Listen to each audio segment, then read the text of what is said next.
بسم اللہ الرحمن الرحیم۔ السلام علیکم ورحمۃ اللہ وبرکاتہ۔ اس سے پہلے والی ویڈیو میں ہم جنگ دمشق کے دوسرے دن کی رات کے احوال بیان کر رہے تھے۔ جب رومی لشکر بھاگ کر قلعہ میں بند ہوئے تو رؤسائے دمشق نے حاکم توما سے کہا کہ تو نے ہمارا کہنا نہیں مانا اور ہر حال میں آمادہ جنگ ہوا، لہذا ہم تم کو متنبہ کرتے ہیں کہ تم عربوں سے صلح کر لو اور لڑنے کا خیال اپنے دماغ سے نکال دو۔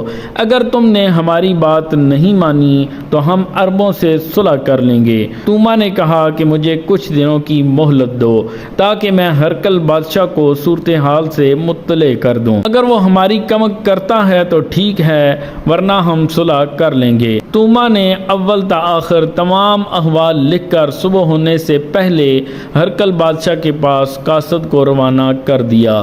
جب صبح ہوئی اور دن کا اجالا پھیلا، ہر باب پر مقیم اسلامی لشکر قلعہ کی دیوار کے قریب آ گیا اور حملہ شروع کر دیا۔ اہل دمشق پر معاملہ تنگ اور دشوار ہو گیا۔ اہل دمشق نے پیغام بھیجا کہ چند دنوں کے لیے جنگ موقوف کر دی جائے اور کچھ دنوں کی مہلت دی جائے کیونکہ ہم صلح کے متعلق مشورہ کر رہے ہیں۔ لیکن حضرت خالد نے اہل دمشق کی درخواست کو ٹھکرا دیا اور صاف انکار کر دیا، بلکہ حملہ کی شدت میں اضافہ کر دیا۔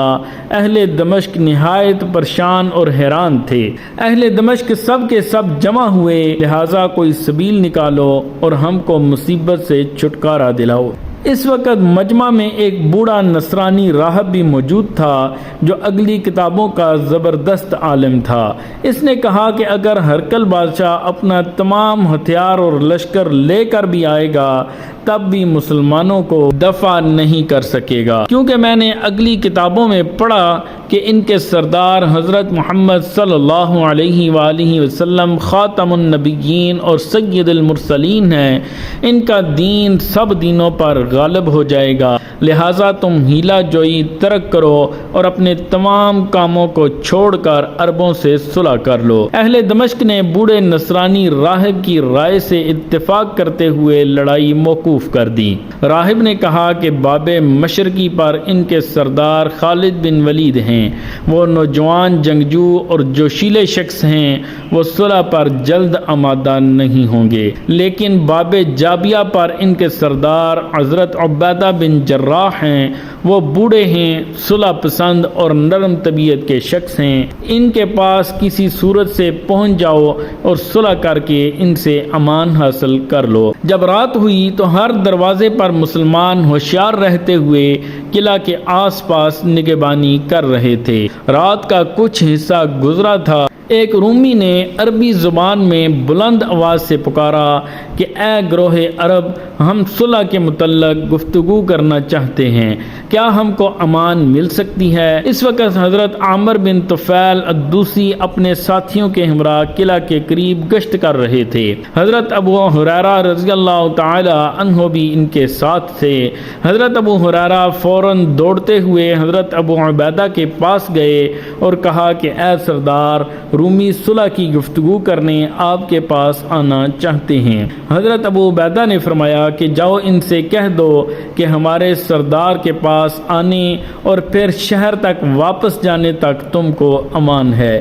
حضرت ابو ہریرہ قلعہ کی دیوار کے قریب آئے اور پکار کر کہا کہ اے اہل دمشق، تمہارے لیے ہمارے سردار نے امان کا وعدہ فرمایا ہے۔ اہل دمشق نے باب جابیہ کھولا اور دین نصرانیہ کے 100 علماء و رؤساء و گبر دروازے سے باہر نکلے اور پھر ان کو حضرت ابو عبیدہ کے پاس لے آئے۔ اہل دمشق نے جزیہ ادا کرنا منظور کیا اور اہل دمشق کے لیے امان حاصل کر لی۔ حضرت ابو عبیدہ نے ان کو صلح کی دستاویز لکھ دی لیکن دستخط نہیں فرمائے، کیونکہ وہ چاہتے تھے کہ لشکر کے سپہ سالار اعظم ہونے کی حیثیت سے حضرت خالد بن ولید دستخط کریں۔ اہل دمشق نے کہا کہ اے سردار، ہم یہ چاہتے ہیں کہ آپ اس وقت ہمارے ساتھ چلو اور شہر میں داخل ہو کر شہر پر قبضہ کر لو۔ حضرت ابو عبیدہ فوراً تیار ہو گئے اور اپنے ساتھ ساتھ 100 مجاہدوں کو لیا۔ راستے میں آپ کے ساتھیوں میں سے بعض نے مشورہ دیا کہ اے امین الامت، ہم رومیوں کی بات پر اعتماد کر کے چل پڑے ہیں، کہیں ایسا نہ ہو کہ یہ دھوکہ دے بیٹھیں اور قلعہ کے اندر ہم کو لے جا کر بدعہدی کر کے ہم کو ہلاک کر دیں۔ مجاہدوں کی اس دور اندیشی پر حضرت ابو عبیدہ نے مسرت کا اظہار فرمایا اور انہیں اطمینان اور تسلی دیتے ہوئے جو ارشاد فرمایا کہ یہ ہمیں کوئی نقصان نہیں پہنچا سکتے۔ حضرت ابو عبیدہ بن جراح جب دمشق کے قلعہ میں باب جابیہ سے داخل ہوئے تو رات کا آخری حصہ تھا۔ جس طرح حضرت ابو عبیدہ کے ساتھ رات ہی میں فتح الصلح کا معاملہ پیش آیا، اسی طرح حضرت خالد بن ولید کے ساتھ بھی اسی رات میں فتح بزور شمشیر کا معاملہ پیش آیا۔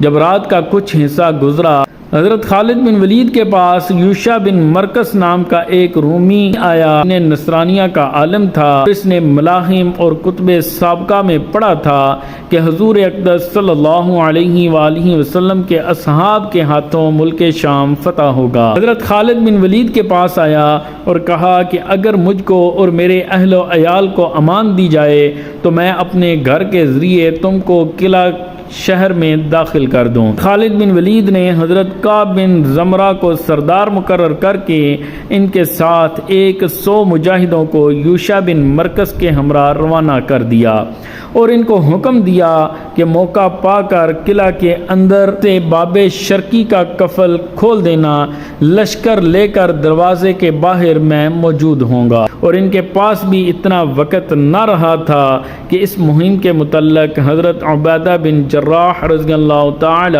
عنہ کی رائے معلوم کریں۔ رات اب ختم ہونے کے قریب تھی اور صبح ہونے والی تھی اور ساتھ ہی میں مسلمانوں کی فتح مبین بھی بہت قریب تھی۔